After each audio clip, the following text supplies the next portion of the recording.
Oj. Såg du? Nej, jag hann inte. Fan. Ja, men gott alltså.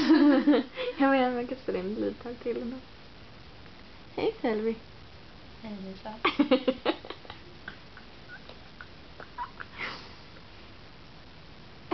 Vad såg vi nyss? En katt. Det gjorde. Ska vi sova nu?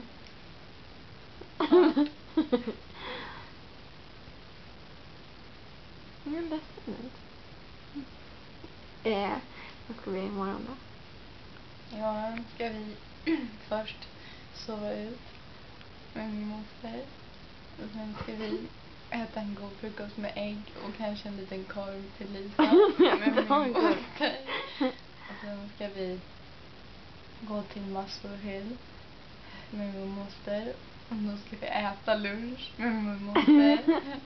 Sen så ska ungefär kanske vid 3:30 så ska vi kanske ta en taxi till flygplatsen. In utav min moster.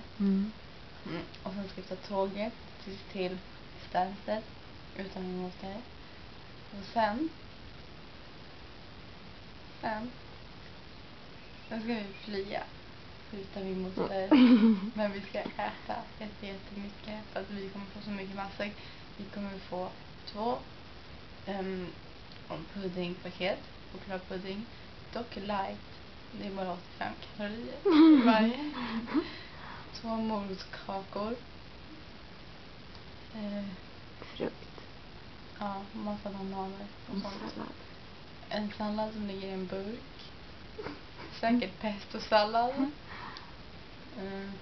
Säkert en annan korv. En fiskburgare kanske. Kex förhoppningsvis. Utan min moster. Ja, jättesunt. Ska vi säga då? Jag har gjort det. Det där var mitt omspel. Okej, hej.